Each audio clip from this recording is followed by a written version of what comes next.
नमस्कार, जनता टीवी देख रहे हैं आप। आपके साथ मैं हूं अंजलि भंडारी और बड़ी खबर के साथ शुरुआत इस बुलेटिन की करेंगे। बड़ी जानकारी इस बीच आ रही है, वो आपको बताने जा रहे हैं। तो कांग्रेस राष्ट्रीय अध्यक्ष पद का चुनाव, ये इस वक्त की बड़ी खबर। सुबह 10 बजे से शाम 4 बजे तक वोटिंग हुई है, संपन्न हो चुकी है वोटिंग। कांग्रेस के दो दिग्गज नेता पद के दावेदार रहे, मल्लिकार्जुन खड़गे और शशि थरूर दावेदार हैं और फिलहाल आज वोटिंग हो चुकी है संपन्न। 19 अक्टूबर को अब चुनावी परिणाम जो है वो सबके सामने आएंगे। कांग्रेस राष्ट्रीय अध्यक्ष पद का चुनाव फिलहाल संपन्न हो चुका है। अब नतीजे 19 तारीख को सबके सामने होंगे कि आखिरकार पार्टी का ये नेतृत्व, पार्टी का ये वोट जो है वो किस तरफ गया।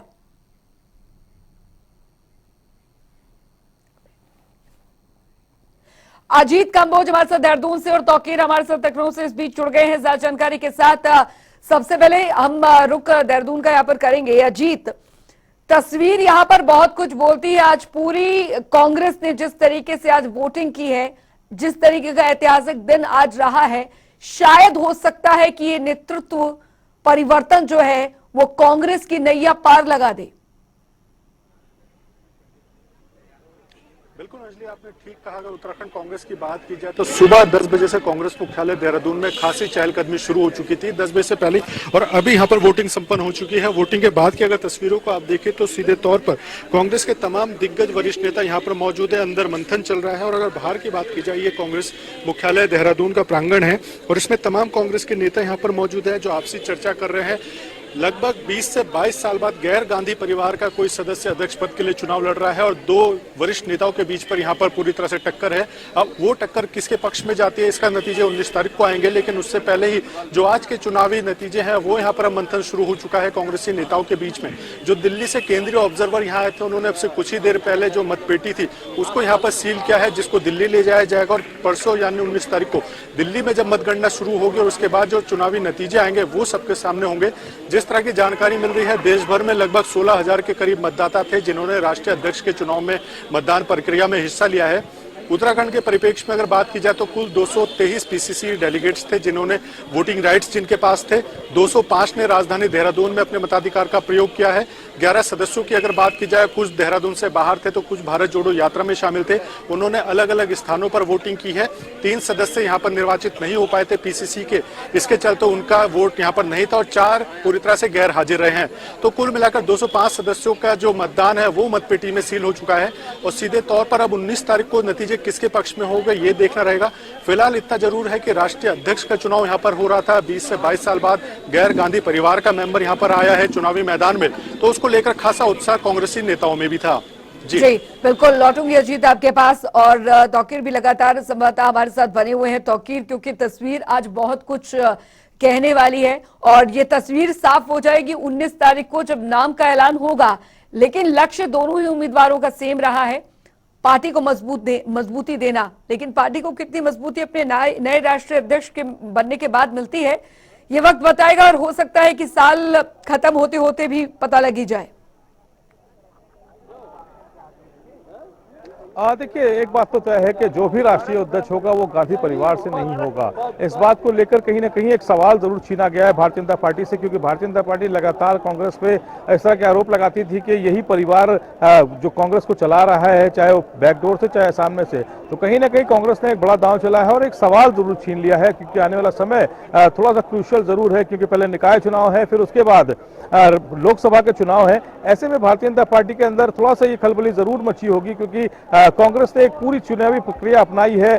2 प्रत्याशी मैदान में थे, पूरी तरह से वोटिंग हुई है, 99% उत्तर प्रदेश में वोटिंग हुई है। तो कहीं ना कहीं पूरी चुनावी प्रक्रिया अपनाने के बाद एक राष्ट्रीय अध्यक्ष चुना जा रहा है, वो भी गांधी परिवार के बिना।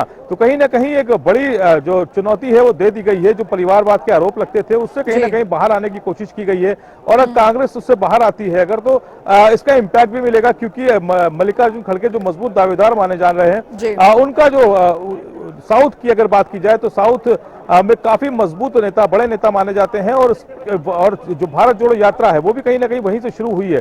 तो फिलहाल इसके इम्पैक्ट जो है वो पूरी प्रक्रिया होने के बाद जरूर देखने को मिलेंगे, और कुछ परिवर्तन भी माना जा रहा है कि कांग्रेस पार्टी में देखने को मिल सकते हैं। कई प्रदेश अध्यक्षों की बदली भी हो सकती है। तो फिलहाल अभी जब ये राष्ट्रीय अध्यक्ष पद का चुनाव संपन्न होगा और उसमें राष्ट्रीय अध्यक्ष चुना जाएगा, उसके बाद समाज जो कांग्रेस पार्टी है उसमें कुछ मूलचूल परिवर्तन भी देखने को मिल सकते हैं। बिल्कुल, परिवर्तन यहाँ पर कितने पूरी कांग्रेस पार्टी में देखने को मिलते हैं ये यहाँ पर देखना होगा, क्योंकि जब नए राष्ट्रीय अध्यक्ष का चुनाव 19 तारीख को पूरी तरीके से सबके सामने रिजल्ट होगा और उसके बाद जो फैसले लिए जाएंगे वो कांग्रेस के लिए कितना मील का पत्थर साबित होते हैं ये यहाँ पर देखना दिलचस्प होगा अजीत। लेकिन अगर राज्य दर राज्य कांग्रेस पार्टी की मजबूती की यहाँ पर बात की जाए या वहां पर पनपती गुटबाजी की बात की जाए, बहुत बड़ी चुनौती रहने वाली है नए राष्ट्रीय कांग्रेस के अध्यक्ष के लिए। बिल्कुल अंजलि, आपने ठीक कहा। जिस तरह से राष्ट्रीय अध्यक्ष के चुनाव को लेकर मतदान यहाँ पर चल रहा है और सीधे तौर पर जो तमाम प्रक्रिया यहाँ पर अपनाई जा रही हैं, गुटबाजी एक बड़ा विषय होगा कि कैसे उसको पार पाना होगा। गैर गांधी परिवार का यहाँ पर अध्यक्ष इस बार निर्वाचित होने वाला, और जिस तरह से कांग्रेस लगातार दावे करती थी कि वो लोकतांत्रिक तरीके से यहाँ पर प्रक्रियाएं कराती है, भाजपा पर हमेशा आरोप रहता है लोकतंत्र की हत्या करने का, तो इस बार प्रक्रिया को अपनाते हुए लोकतांत्रिक तरीके से यहाँ पर पूरी तरह से मतदान किया गया है। मतदान के बाद अब 19 तारीख को मतगणना होगी और मतगणना के बाद सीधे तौर पर नतीजे सार्वजनिक होंगे कि कौन सीधे तौर पर कांग्रेस का राष्ट्रीय अध्यक्ष होगा। सीधे तौर पर अगर देखा जाए तो मल्लिकार्जुन खड़गे की बात हो या फिर शशि थरूर की बात हो, दोनों ही वरिष्ठ नेता हैं, पुराने नेता हैं कांग्रेस के, और सीधे तौर पर जो उनकी छवि है कामकाज को लेकर वो सबके सामने है। सीधे तौर पर दोनों नेताओं ने प्रचार किया है, आम जनता से रूबरू हुए हैं, अपने कांग्रेसी कार्यकर्ताओं से उन्होंने मिलने की कोशिश की है, और जो 16,000 के करीब डेलीगेशन थे पीसीसी या तमाम कांग्रेस के नेताओं के, उनके माध्यम से अपनी बातें उन्होंने रखी हैं। अब जब यहाँ पर चुनावी प्रक्रिया संपन्न हो चुकी है, सुबह 10 बजे से लेकर 4 बजे तक वोटिंग हुई है। अच्छा वोट प्रतिशत रहा है, चाहे उत्तराखंड की बात हो या फिर उत्तर प्रदेश या अन्य राज्यों की बात हो, वोट प्रतिशत काफी अच्छा रहा है। अब ये सब नतीजे चुनावी जो बैलेट्स हैं वो यहाँ पर मतपेटी में कैद हो चुके हैं। उसके बाद क्या कुछ नतीजे रहेंगे, किस तरह की स्थितियां रहेंगी, तमाम नतीजे हैं वो 19 तारीख को सार्वजनिक हो ही जाएंगे, और उसके बाद कौन अध्यक्ष होकर वो किस तरह से आने वाले समय में कांग्रेस को मजबूत करेगा। क्योंकि सीधे तौर पर देखा जाए तो उत्तराखंड की बात की जाए तो नगर निकाय चुनाव आने वाले समय में कुछ ही टाइम बाद होने हैं, और उसके बाद सीधे तौर पर लोकसभा के चुनाव में कांग्रेस को उतरना होगा। अभी तक की जो उत्तराखंड कांग्रेस की छवि रही है, गुटबाजी इसमें ज्यादा हावी रही है। सीधे तौर पर जो तमाम कार्यकर्ता है उनका एक ही आरोप रहा है हर चुनाव के बाद कि गुटबाजी के चलते हम चुनाव नहीं जीत पाए, गुटबाजी के चलते टिकटों का बंटवारा सही से नहीं हो पाया। अब जब नया राष्ट्रीय अध्यक्ष बनेगा वो किस तरह से प्रदेशों को संभालने का काम करेगा और किस तरह से वो आगे आने वाले चुनावों को लेकर मंथन यहाँ पर टिप्स देने का काम करेगा, इसका भी इंतजार सबको रहेगा। चलिए, इंतजार सबसे ज्यादा कांग्रेस को यहाँ पर रहने वाला है। बहुत बहुत शुक्रिया अजीत आपका और तौकीर आपका इस तमाम जानकारी के लिए। एक और बड़ी खबर, बड़ी जानकारी इस बीच आ रही है, वो दर्शकों को बता दें। बड़ी जानकारी, बड़ी खबर इस बीच आ रही है। तो बड़ी खबर आ रही है, पूर्व विधायक विजय मिश्रा को सजा। इस वक्त की बड़ी खबर भदोही से आ रही है। 2 साल 6 महीने की कारावास की सजा जो है वो सुनाई गई। इस वक्त की बड़ी खबर, 15,000 रुपए का जुर्माना भी लगाया गया। भदोही से इस वक्त की बड़ी खबर, आर्म्स एक्ट मामले में कोर्ट ने सजा सुनाई है। तो 2011 में गोपीगंज थाने में केस हुआ था। पूर्व विधायक विजय मिश्रा को सजा सुनाई गई है। पूर्व विधायक आदर्श पांडे संवाददाता भदोही से हमारे साथ जुड़ गए हैं ज्यादा जानकारी के साथ। आदर्श, फिलहाल कब का मामला है, क्या हुआ था जिसमें सजा सुनाई गई है? जी बिल्कुल, देखिए अंजलि, आपको बता दें कि पूर्व विधायक बाहुबली विजय मिश्रा को आर्म्स एक्ट के मामले में 2 साल 6 महीने की सजा सोमवार को एसीजम साधनागिरी की अदालत में कारावास सजा सुनाई गई है। बता दें कि विजय मिश्रा के खिलाफ करीब 65 से अधिक आपराधिक मुकदमे दर्ज हैं। 2009 में बसपा सरकार में उनके खिलाफ आर्म्स एक्ट का मुकदमा दर्ज किया गया था। उसके बाद सपा सरकार आने के बाद मुकदमे की लंबित हो गई थी। हालांकि 2 साल पहले उनके रिश्तेदार की तरफ से जमीन का मुकदमा भी दर्ज होने के बाद पूरे परिवार का शिकंजा कस गया था। बता दें कि मध्य प्रदेश से पकड़ा गया, जेल जाने के बाद पूरे परिवार के खिलाफ एक एक करके मुकदमे में दर्ज होने लगे। पुराने मामले में भी अभियोजन की तरफ से कार्रवाई हुई। उसी को लेकर आज अंजलि आपको बता दें कि आज सोमवार को साधनागिरी के अदालत में 2 साल 6 महीने की सजा हुई है। अंजलि, चलिए, बहुत बहुत शुक्रिया आदर्श पांडे इस तमाम जानकारी के लिए। तो भदोही से इस वक्त की बड़ी खबर, आर्म्स एक्ट मामले में कोर्ट ने सजा सुनाई है पूर्व विधायक को। ये बड़ी खबर आ रही है 2011 का ये मामला, जहां पर गोपीगंज थाने में केस दर्ज हुआ था और पूर्व विधायक विजय मिश्रा को सजा सुनाई गई है। तो 2 साल 6 महीने की कारावास की सजा जो है वो सुनाई गई है पूर्व विधायक को।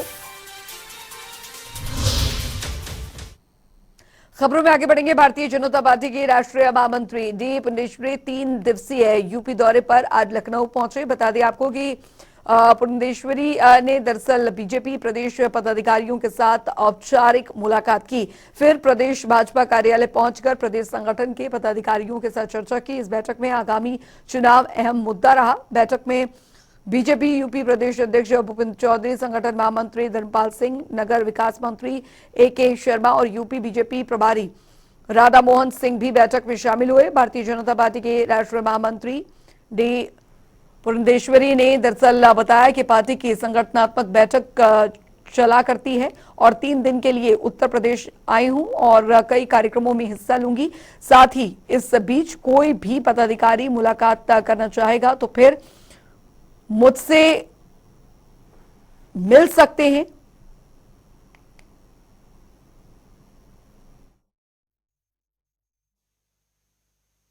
समय समय पर हमारी पार्टी समीक्षा करती है कि हमारे संगठन कैसी है, हमारे जब अगर हम सत्ता में है तो कैसे चल रही, इन सभी विषयों पर समय समय पर हमारी पार्टी समीक्षा करती है और ये जिम्मेदारी, समीक्षा करने की जिम्मेदारी राष्ट्रीय महामंत्रियों को दिया जाता है और उसी जिम्मेदारी के अंदर मैं आज यूपी में हूँ और आज कल परसों 3 दिन संगठन के तौर पर हमारा बैठक होंगे।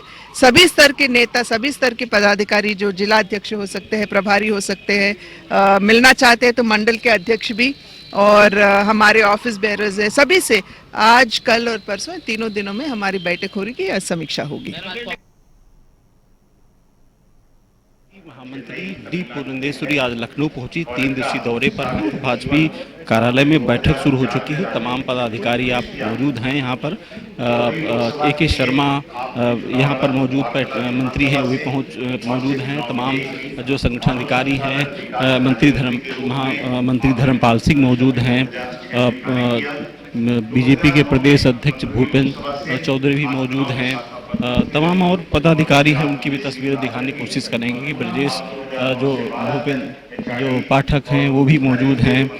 तमाम और कार्यकर्ता हैं वो सब मौजूद हैं। तो कुल मिला के 3 दिन का जो इनका दौरा है, 3 दिन में अलग अलग कार्यक्रम में शामिल होंगी। इसके बाद प्रबुद्ध जो वर्ग का सम्मेलन है वहाँ पर उसमें संबोधित करेंगी और फिर तीसरे दिन का भी कार्यक्रम है और तीसरे दिन वो अयोध्या के लिए भी वहाँ पर रामलला के दर्शन करेंगी।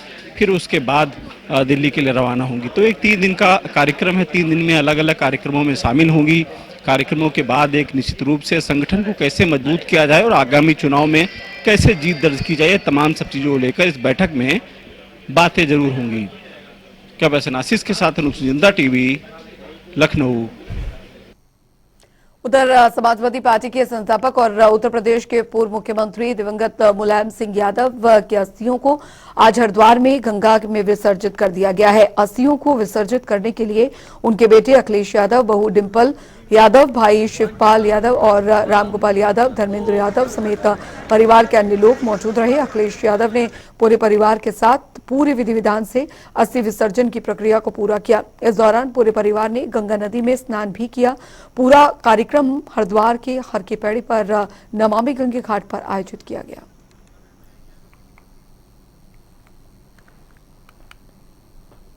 उधर हरदोई जिले में संचालित मदरसों के सर्वे का काम पूरा कर लिया गया है। प्रशासन के सर्वे में जिले में कुल 113 मदरसे गैर मान्यता प्राप्त पाए गए हैं, जबकि रजिस्टर्ड 180 मान्यता प्राप्त मदरसे पहले से मौजूद हैं। जिला अल्पसंख्यक अधिकारी रोहित सिंह ने जानकारी देते हुए बताया कि शासन के निर्देश के क्रम में गैर मान्यता प्राप्त मदरसों का सर्वे दिए गए टाइमलाइन के हिसाब से करा लिया गया है और आपको बता दें कि संकलित रिपोर्ट जिलाधिकारी के माध्यम से शासन को प्रेषित की जा रही है। आगे बताते हुए कहा कि जिलाधिकारी ने जो भी टीम गठित की थी उसमें जिला बेसिक शिक्षा अधिकारी संबंधित है और साथ ही तहसील के उप जिलाधिकारी और जिला अल्पसंख्यक अधिकारी सदस्य थे। अगर जिलाधिकारी अध्यक्ष थे तो इसके अलावा भी गहन सर्वे करने हेतु जिलाधिकारी के निर्देशन में 20 टीमों का गठन हुआ था, जिसमें तहसील स्तर के नायब तहसीलदार को भी जोड़ा गया था। जनपद में 19 ब्लॉक और 1 हरदोई नगर क्षेत्र को मिला के 20 टीमें थी।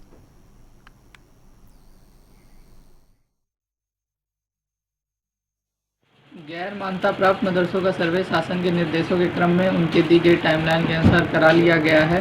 अब उस संकलित रिपोर्ट जिलाधिकारी महोदय के माध्यम से शासन को प्रेषित की जा रही है और शीघ्र ही वो शासन को प्रेषित कर दी जाएगी। देखिए, इस क्रम में प्राप्त निर्देशों के अनुसार जनपद में जो गैर मान्यता प्राप्त मदरसे संचालित हैं उनकी जांच के लिए 20 टीमें गठित की गई थी, जो एडीएम, संबंधित एसडीएम्स, बेसिक शिक्षा अधिकारी और अल्पसंख्यक कल्याण अधिकारी की देखरेख में टीमों का गठन था। और उन टीमों ने जो अब तक सत्यापन किया है और रिपोर्ट के मुताबिक कुल 113 गैर मान्यता प्राप्त मदरसे रिपोर्ट में प्राप्त हुए हैं। उधर यूपी में निवेश के नए रास्तों को खोलने के लिए दरअसल सीएम योगी आज बड़ी बैठक करेंगे और इस बैठक में तमाम देशों के राजदूत के साथ विदेश मेहमान भी रहेंगे। शाम को सीएम योगी सभी मेहमानों और राजदूत प्रतिनिधिमंडल के सम्मान में डिनर भी होगा और सीएम योगी आज लखनऊ में विदेशों में तैनात भारत के राजदूतों से मुलाकात करेंगे। ग्लोबल इन्वेस्टर्स समिट के लिहाज से ये मुलाकात होगी। ग्लोबल इन्वेस्टर्स समिट में इस बार कई देश हिस्सा ले रहे हैं। सरकार के मंत्री और अधिकारियों को भी विदेशों में रोड शो करने हैं और साथ ही साथ इस मुलाकात में औद्योगिक विकास मंत्री नंद गोपाल नंदी और साथ ही एमएसएमई मंत्री राकेश भी मौजूद होंगे। आपको बता दें कि ग्लोबल इन्वेस्टर समिट 2023 की तैयारियां योगी सरकार ने तेज कर दी है। इसी सिलसिले में आज सीएम योगी 3T कॉन्सेप्ट को लेकर दरअसल विदेशों में तैनात भारतीय राजदूत से मुलाकात कर इस मुद्दे पर चर्चा करेंगे। यूपी के ब्रांड्स को विदेशों में चमकाने का भी जिम्मा भारतीय राजदूतों पर रहेगा। भारतीय राजदूत अपने तैनाती वाले देशों में ब्रांड यूपी की इमेज का निर्माण करेंगे और ये मीटिंग आज शाम 7 बजे से 5 कालिदास मार्ग सरकारी आवास पर होगी।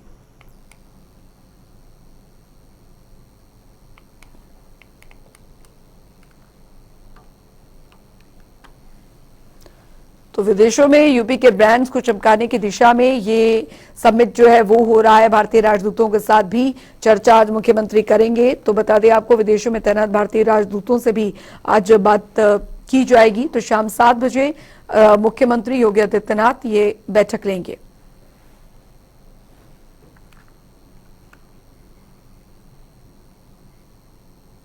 उधर बरसाती मौसम शुरू होते ही डेंगू मलेरिया जैसी बीमारी पनपने लगती है। यही कारण भी रहा है कि पूरा उत्तर प्रदेश इसकी चपेट में है। वहीं गाजियाबाद में अब तक डेंगू के तकरीबन 373 मामले सामने आए हैं, जिनको प्राथमिक उपचार भी दिया जा रहा है। वहीं दूसरी ओर स्वाइन फ्लू के भी 10 मामले सामने आए हैं। जिला अस्पताल में 12 बेड का डेंगू वार्ड भी पूरी तरह से तैयार है, जिसमें समय समय पर डेंगू के मरीज आते हैं, जिनका इलाज यहां किया जाता है। हमारे यहाँ डेंगू का वार्ड अलग से बनाया गया है। उसमें पहले 10 बेड की व्यवस्था थी, अभी 12 बेड कर दिए गए, 2 बेड और बढ़ाए गए हैं। उन सब में मच्छरदानी और पूरी व्यवस्थाएं हैं, इलाज की पूरी व्यवस्था की गई है। और साथ में हम अनाउंसमेंट भी करा रहे हैं अपने यहाँ जो आए मरीज हैं कि कहीं भी पानी को इकट्ठा ना होने दें, ताकि डेंगू के केस कम से कम रहें। उधर दीपावली में स्वदेशी सामान की बिक्री को बढ़ावा देने के लिए खादी विभाग ने माटिकला मेले का आयोजन किया है। ये मेला दरअसल खादी भवन में 17 अक्टूबर से 23 अक्टूबर तक चलेगा। इस मेले का उद्घाटन सोमवार को खादी और ग्रामोद्योग मंत्री राकेश सचान ने किया। उन्होंने कहा कि दीपावली में लोग चाइनीज सामान न खरीदकर स्वदेशी चीजों का इस्तेमाल करें। बता दें कि माटिकला मेले में 75 स्टॉल्स लगाए गए हैं। इस मेले में प्रदेश के माटिकला के उत्कृष्ट शिल्पकार और लक्ष्मी गणेश की मूर्ति, डिजाइनर दिए और मिट्टी से बने अन्य सजावटी सामान जो है वो उपलब्ध हैं। इस दीपावली वोकल फॉर लोकल को बढ़ावा देने के लिए भगवान गणेश और देवी लक्ष्मी की मूर्ति और सजावटी दीपक और दिया, मिट्टी के दीपक और अन्य मिट्टी के उत्पाद भी प्रदर्शनी में उपलब्ध हैं। त्योहारी सीजन के दौरान चीनी मूर्तियों और साथ ही उत्पादों की बिक्री पर अंकुश लगाने और घरेलू बाजार को फिर से हासिल करने के लिए भी पहल की गई है। मंत्री राकेश सचन ने कहा कि हमारा प्रयास है कि लोग अपनी पुरानी परंपरा से जुड़े मिट्टी से बने सामान खरीदकर दिवाली बनाएं। दीपावली त्योहार में चूंकि सबसे ज़्यादा हमारे मिट्टी के बर्तनों का प्रयोग होता है, तो इसलिए पूरे 75 जनपदों में 3 दिवसीय मेला हमारा लगेगा, जहां दिए, कलश और मिट्टी के गणेश लक्ष्मी इनकी बिक्री हम लोग कराएंगे, ताकि चाइना का जो गणेश लक्ष्मी लोग प्रयोग करते थे वो न करके हमारे लोकल उत्पाद के, मिट्टी के उत्पाद को लोग प्रयोग करें और सुविधा से उनको उपलब्ध हो जाए। इसलिए हर जनपद में मेला लगेगा और इसको ज़्यादा से ज़्यादा इसकी तैयारी है कि ये हर घर पहुँचे और हर। चलिए रुक करेंगे अब उत्तराखंड की खबरों की ओर। तो उत्तराखंड के मुख्यमंत्री पुष्कर सिंह धामी 2 दिवसीय सागर प्रवास पर पहुंचे, जहां पर आपको बता दें कि कलेक्टर दीपक आर्य और पुलिस अधीक्षक तरुण नायक सहित अन्य अधिकारियों ने उनका स्वागत किया। अपने 2 दिन के सागर दौरे पर आपको बता दें कि धामी सैनिकों के सम्मेलन में शामिल होंगी और उनको श्रद्धांजलि देंगे।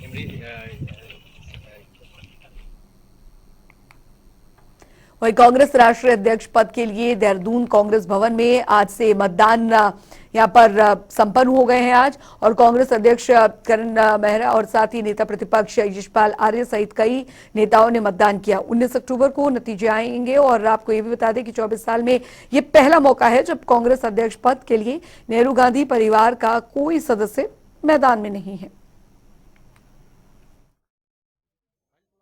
हमारी अखिल भारतीय कांग्रेस कमेटी के अध्यक्ष का निर्वाचन होना है और लोकतांत्रिक पद्धति से ये संपन्न होने जा रहा है चुनाव। और निश्चित रूप से हमारे जो प्रदेश कांग्रेस कमेटी के सदस्य हैं, जो मतदाता हैं, उनमें उत्साह भी है और मेरा मानना है कि इस चुनाव से कांग्रेस को पूरी शक्ति मिलेगी, ताकत मिलेगी। उसका प्रधानमंत्री आएगा वो सबका प्रधानमंत्री है, बशर्ते कि वो चुनाव में प्रचार करने वाला प्रधानमंत्री ना हो। क्योंकि मैं नरेंद्र मोदी जी को 8 साल से 2 ही चीज के लिए जानता हूं, एक झूठ बोलने के लिए, दूसरा प्रचार प्रधानमंत्री के रूप में, और तीसरा भारत की इकोनॉमी को बुरी तरीके से क्रश करके डुबोने वाले प्रधानमंत्री के रूप में मैं उनको जानता हूं। लेकिन उत्तराखंड में आकर अगर वो कुछ अच्छा काम करे, केदारनाथ बाबा की गुफा में ध्यान तो करते हुए मैंने उनको देखा, लेकिन केदारनाथ के लिए कोई एक्स्ट्रा बजट देते हुए केदारनाथ के सुधारीकरण के लिए कोई बहुत बड़ा काम नरेंद्र मोदी जी ने किया हो, मैंने ऐसा नहीं देखा। क्योंकि जहां हरीश रावत जी केदारनाथ जी को त्रयोदशी के बाद छोड़ के गए थे, लगभग वही स्थिति आज भी है। उधर भाजपा के राष्ट्रीय महामंत्री कैलाश विजयवर्गीय के उत्तराखंड दौरे का तीसरा दिन है। आज उन्होंने भाजपा मुख्यालय में पार्टी के मेयर, नगरपालिका, नगर पंचायत अध्यक्षों, जिला पंचायत अध्यक्षों और ब्लॉक प्रमुखों के साथ बैठक की। इस बैठक में कैलाश विजयवर्गीय ने प्रदेश अध्यक्ष महेंद्र भट्ट की मौजूदगी में विभिन्न सामायिक विषयों और साथ ही साथ आगामी चुनावों पर विस्तार से चर्चा की। उन्होंने सभी का मार्गदर्शन करते हुए केंद्र और राज्य सरकार के विकास कार्यों की जानकारी आम जनमानस तक पहुंचाने का आह्वान किया। इस मौके पर उन्होंने कहा कि पीएम मोदी उन तमाम धार्मिक और सांस्कृतिक पहचान के स्थलों के पुनर्निर्माण और प्राचीन वैभव की पुनर्स्थापना के ऐतिहासिक कार्य में जुटे हैं, जिन्हें आक्रांताओं के हाथों से नुकसान यहां पर पहुंचाया गया था। उन्होंने कहा कि हमारा प्रयास होना चाहिए कि केंद्र और राज्य सरकार योजनाओं का लाभ समाज के प्रत्येक व्यक्ति तक पहुंचे। कि भाई हमारा कार्यकर्ता हर स्थान पर अपना स्थान बनाए। तो नगरपालिका चुनाव है, नगरपालिका चुनाव भी हम उसी रणनीति के तहत लड़ेंगे जिस रणनीति के तहत हमने अपना हरिद्वार का पूरा जो पंचायत चुनाव लड़ा है। उसके लिए क्या क्या टिप्स हो सकते हैं, उन टिप्सों को हम अपने कार्यकर्ताओं को बताएंगे और बहुत जल्दी उसकी रणनीति में हमने काम प्रारंभ कर दिया। जब भी निर्वाचन आयोग चुनाव घोषित करेगा, हम उन चुनाव को जीतेंगे। उधर अधीनस्थ सेवा चयन आयोग द्वारा 2019 में वन दरोगा भर्ती के लिए विज्ञापन जारी किया गया था।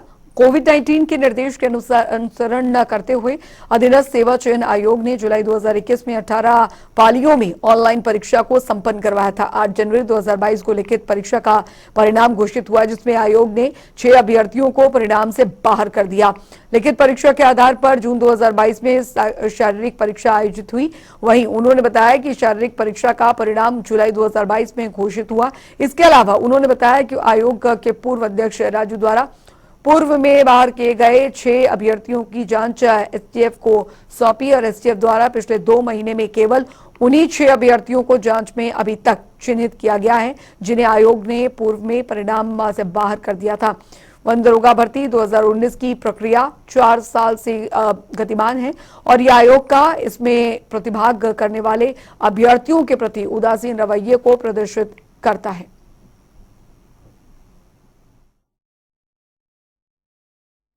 अभिषेक सजवाण है। मैंने वन दरोगा परीक्षा जो है वो उत्तीर्ण की है, जिसके लिए कि मैं ज्वाइनिंग के लिए इस तरह से दर दर भटक रहा हूँ। ये जो परीक्षा है इसका नोटिफिकेशन 2019 में आया था, 2022 के जुलाई माह में इसका एग्ज़ाम हुआ था और उसके बाद ऑनलाइन माध्यम से हुई थी, तो इसका रिजल्ट 3 महीने में आ जाना चाहिए था। अभ्यर्थी भी इतने ज़्यादा नहीं थे, लेकिन फिर भी 6 महीने का समय किसी तरह से लग गया था।